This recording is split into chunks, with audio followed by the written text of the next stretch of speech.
Hello and welcome to EPG Pathshala. We have an interesting session today on social learning as a very important component of the psychology of the adult learner. The basic question that puzzles most of us and has been puzzling people for many years is, what makes people behave the way they do? Why do people behave in specific ways, different from each other? Psychoanalysis had its own explanation. Behavioral theories had their own explanations. Psychoanalysis said we have repressed a lot of material into our unconscious and it doesn't come to consciousness, and when it does, we behave in certain ways. Behaviorists said we learn, we kind of pick up behavior because of the learning experiences that we have. So there are many theories. Mostly what we notice is that we observe the behavior of other people. When we see the behaviors of others around us, when we see our environmental forces, then we start behaving in certain ways. So learning theories initially talked about, as we know, classical conditioning. We said certain reinforcers are paired with certain other reinforcers. Then we talked of operant conditioning. We said we get rewards for what we do, so we behave the way we do. Skinner had his own theory, Noam Chomsky had his own theory. A lot of different theorists went on trying to explain why human beings behave the way they do. The process of language acquisition was looked at, as I just told you about Chomsky's theories. People like Rotter, people like Albert Bandura, these were also people who added on understanding of different psychological variables, different psychological processes, reinforcements, successive approximations of behavior, one step after the other. We also started looking at what we considered expectancy theory, how we expect certain reinforcers to come and accordingly how we behave, how we acquire behaviors because of that. Bandura also developed what we call the concept of social learning, and that is really what we are here to understand today. How we acquire new behaviors through social observation. The most well known of these experiments, which this psychologist called Bandura introduced, is the Bobo doll experiment of social learning. What he did in this is they tried to show how environmental influences play a role in the development of certain social behaviors of people, how vicariously, symbolically, we pick up behaviors by watching other people act and react. Bandura felt that behaviorists were ignoring a very important factor in human behavior, which is their ability not just to copy behavior but to think, to cognitize, to make sense of what they are watching in other people's behavior. Human beings watch other people interact and they experience these environmental changes. Behavior of others consequently changes behavior of the person watching this.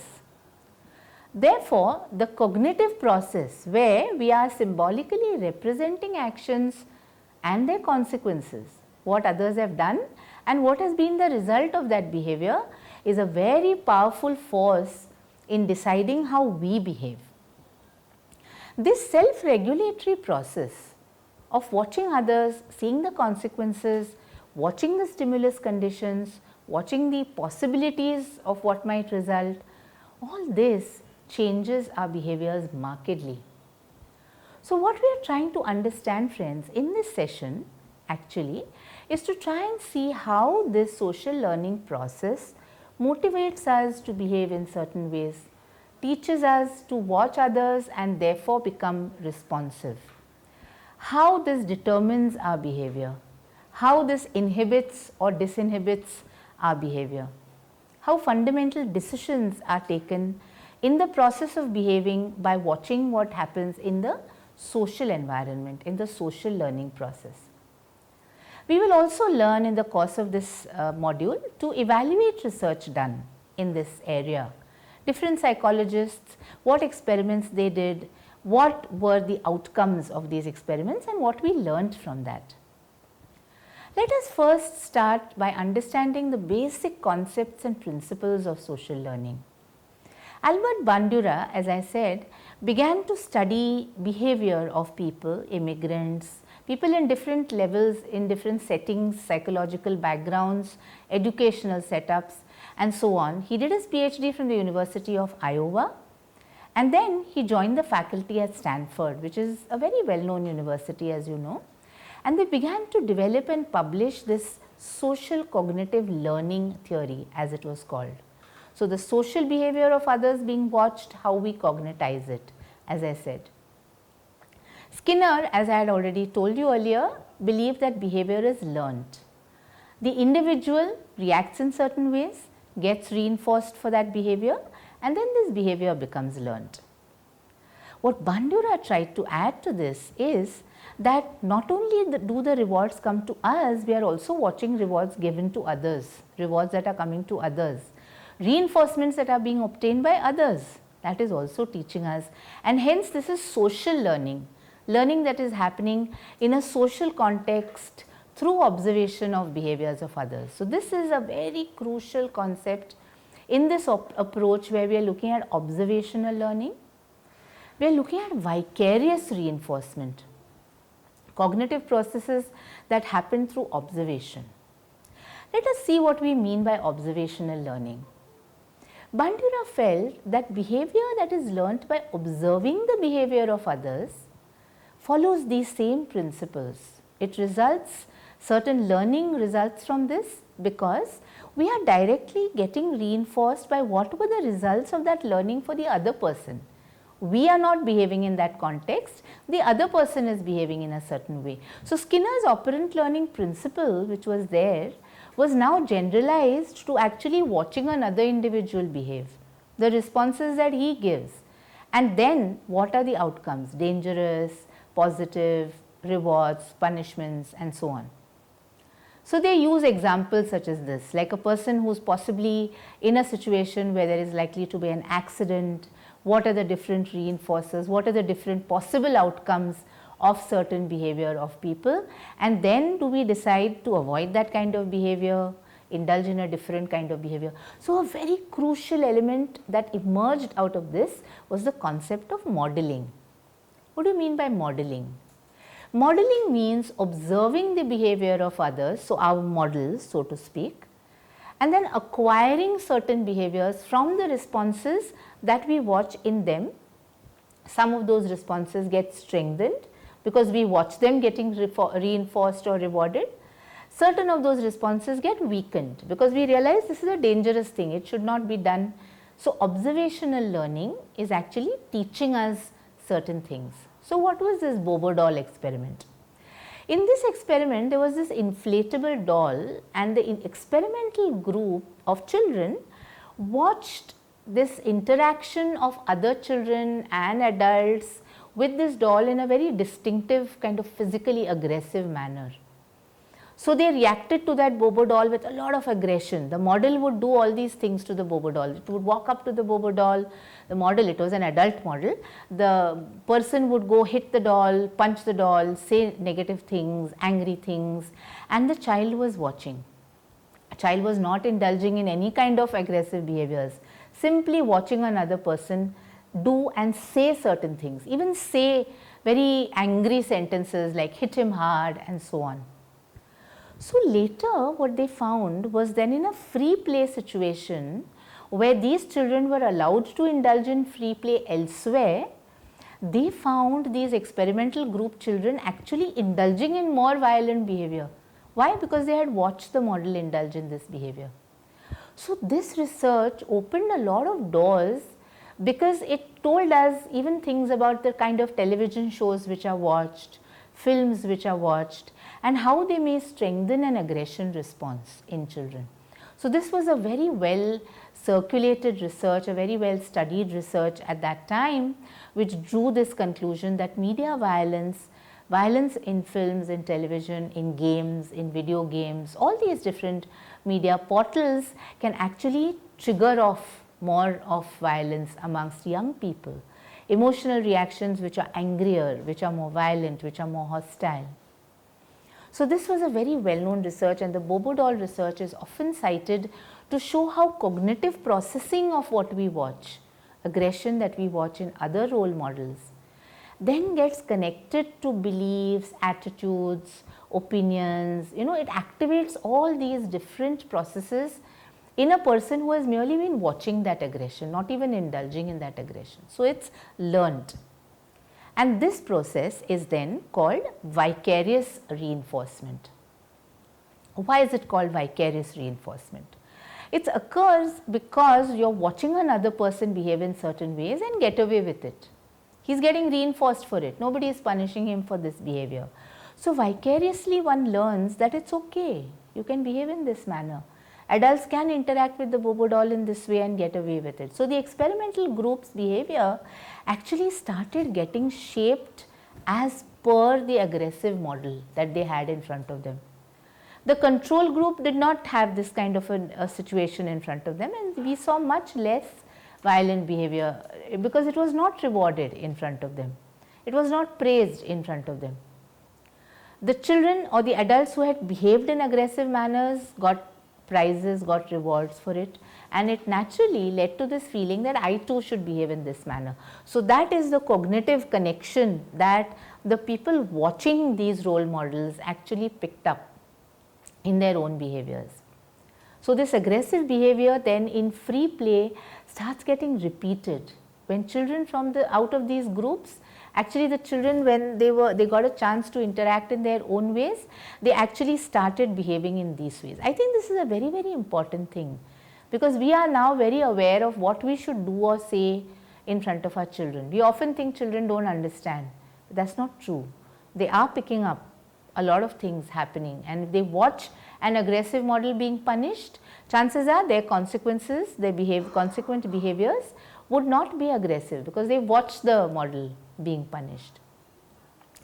Now there is a distinction between the kind of acquisition, the kind of learning that happens by actually getting the reinforcer practically and also watching somebody get the reinforcer. So the second is called social learning. When you're watching aggressive behavior being punished and then you're picking up that such behavior is not to be done or not to be performed.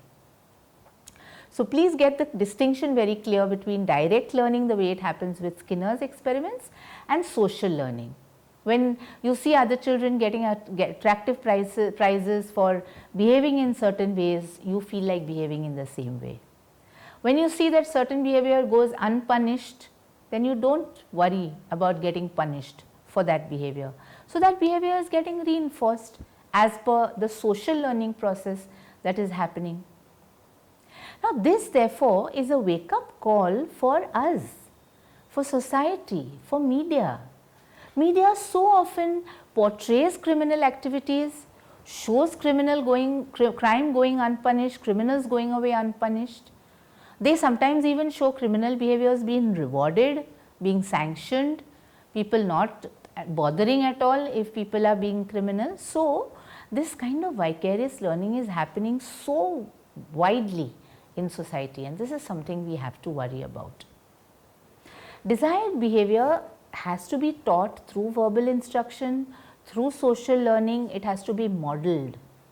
A young generation needs to be actually shown how is it that they are expected to behave, how is it that they are expected to engage in social situations. Symbolic learning has to happen in terms of them watching other adults around them, getting rewarded for healthy good behaviors and getting punished for unhealthy or bad behaviors. When they get stimulated in this manner, when models are shown to them, provided by society around them, exposing these children to this concept. One example I gave you through the Bobo doll experiment of how violence is bad. Similarly, you can have other models such as helping behavior is good, altruistic behavior is good, kind, empathic behavior is good, aggression has to be reduced, and so on. So Bandura's experiment, there was another very interesting experiment called Milgram's obedience trials. Milgram was another psychologist. He conducted experiments in which he could provoke people to act in aggressive ways under the instruction of a stooge who was there in the laboratory. And it turned out that the people taking these instructions from the stooge were also willing to indulge in quite a lot of aggressive behavior. This was again frightening, because there is no real control over how much you are willing to harm another person. So Milgram's research also became widely criticized at that time at some level for the ethical aspect of it. Look at how we pick up fears of things like snakes, thunderstorms, mice, any other creatures, insects. How do we pick up these fears in childhood? Many times it is through social learning, through observation. An important factor is the characteristics of the model and the characteristics of the observer. So keep in mind that children particularly will pick up behaviors from characters who they look up to, adult models. Gender may also play a role.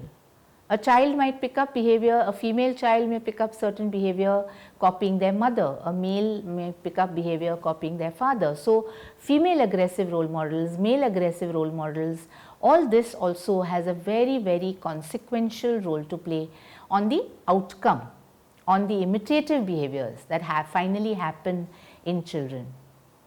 So these are some of the key aspects of social learning which we are trying to underline. Parents must remember that all these exposures to their children at a very young and flexible, malleable age will definitely have a role to play. Bandura et al., all these researchers actually found that children who had been watching aggressive parents, angry parents or other role models in their environment would later, when they grew older, show such behaviors.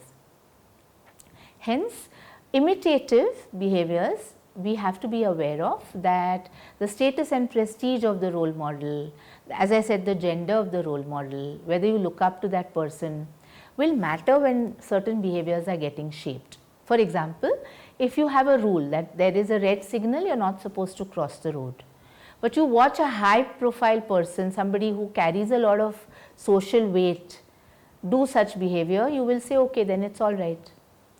So if we have some high profile stars, film stars, models, sports people, pushing certain products or certain behaviors, because of the fact that they are very influential, we might just pick up those behaviors.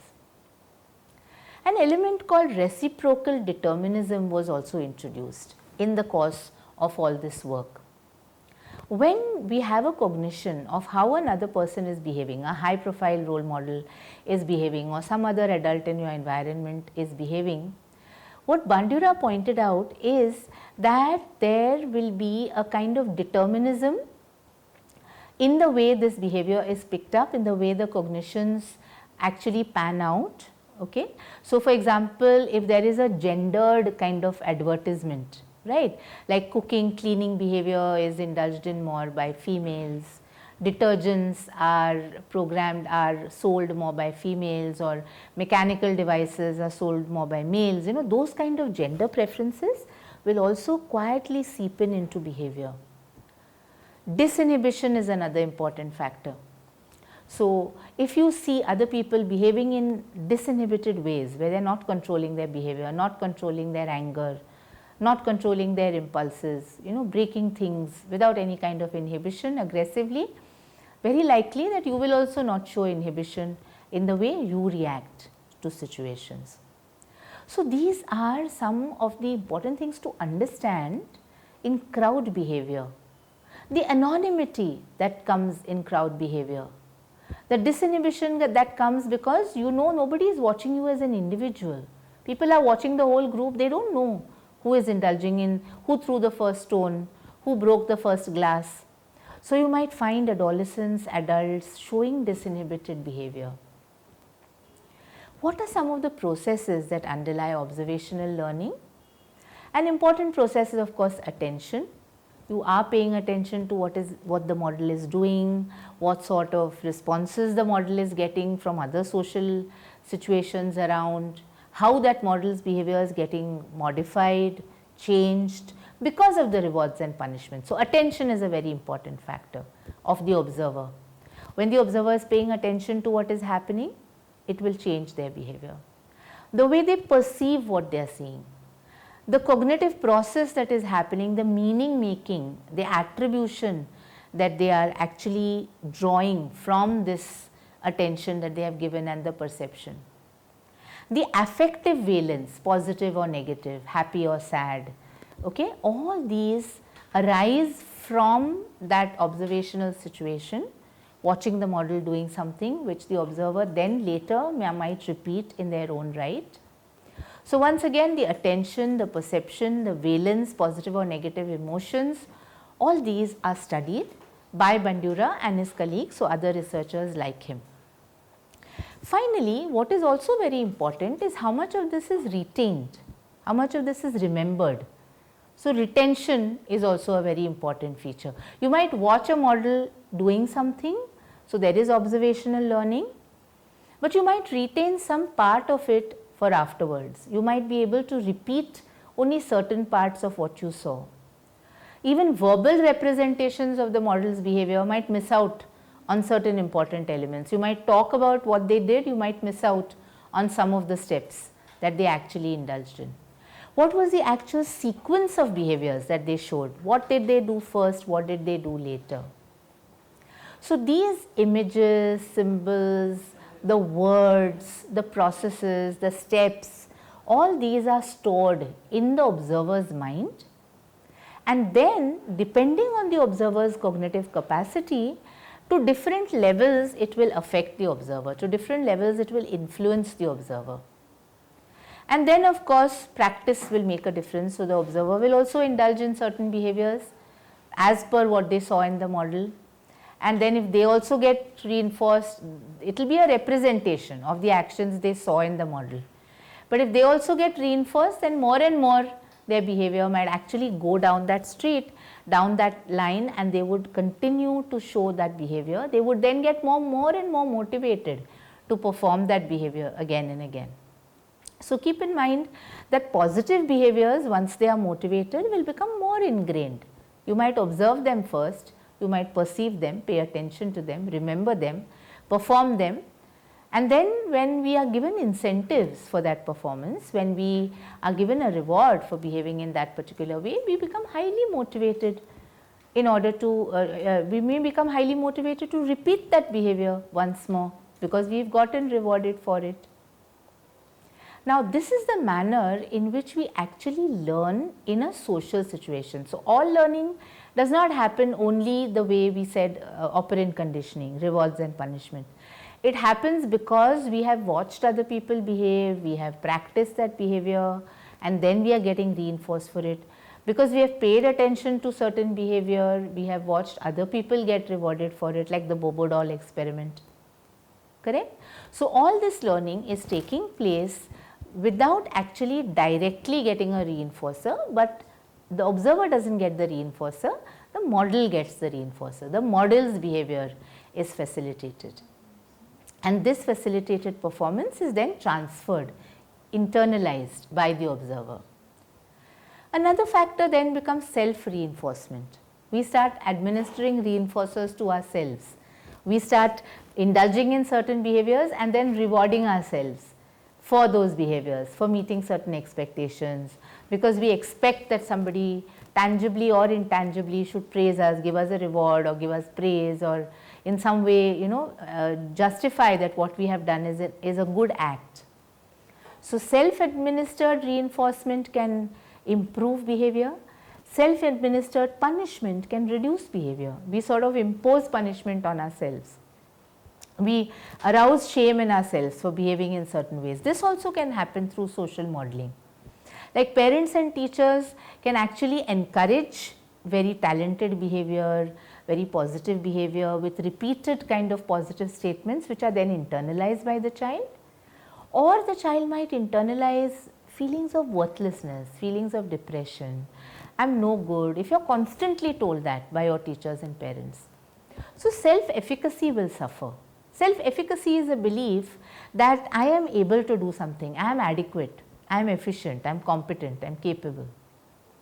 So, when people are constantly telling you over and over again that you are no good, you can't do anything, your own confidence starts dipping. Instead of overcoming obstacles, instead of fighting hard to do something about it, you sort of give up, like a learned helplessness kind of model. So, therefore, even to build self-efficacy, even to reduce self-doubt in people, even to improve confidence. For all these things, it's very important that we use social learning, that we keep giving these messages to children about the kind of performance, the kind of efficacy they are showing, allow them through verbal persuasion, through positive statements and so on, to actually start performing in a way and start giving themselves those reinforcers, that sense of self-efficacy. Hence, the positive feedback that we give our learners, even our adult learners in a class, will give them this feeling of mastery, this feeling that they are competent. So, vicariously, all these experiences are having an effect on them, telling them that I am like my model. If your teacher is your role model, then you feel even I am going to be successful. Vicariously, I am also going to learn some of these positive behaviors. Verbal persuasion can also work. Parents, teachers, leaders, spouses, counselors, all these people, coaches, sports coaches, they are giving you these positive statements, you can do it, right? And then you get this kind of emotional, physiological arousal. Even in stressful situations, you feel okay, I have this sense of self-efficacy, I have been told that I can do it, I think I can do it. So, rather than feeling anxious, although you are a little anxious, you still push ahead and do what it is you are supposed to do. Bandura even suggests that this physical arousal, this level of stress reduction can actually increase in situations like this, because adults around you and your role models, your social models are actually giving you that boost that you can do this. So, what I have tried to highlight in this session is to try and show you, other than the regular learning that happens in the classroom, cognitive inputs, lessons that you learn, rewards and punishments that you get, positive reports that you get, other than that, the social behavior observed around you, the kind of social reinforcers that come to you from people who you admire, people that you look up to, like I said, your parents, your teachers, your coaches, your mentors, that matters a lot.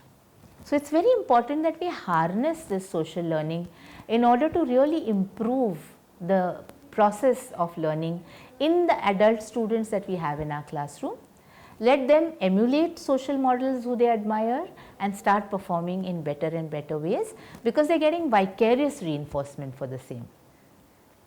I hope this module has been interesting for you. Social learning is a very vast area, and we have tried to give you a little bit of a tinge, a little bit of a taste of how social learning happens by showing you various interesting psychological experiments, behavioral experiments and so on. I hope you enjoyed this learning. Thank you very much for being with us in EPG Pathshala. This is Dr. Anuradha Sovni, Head of Department of Psychology and Professor at SNDT Women's University at Mumbai. Thank you very much.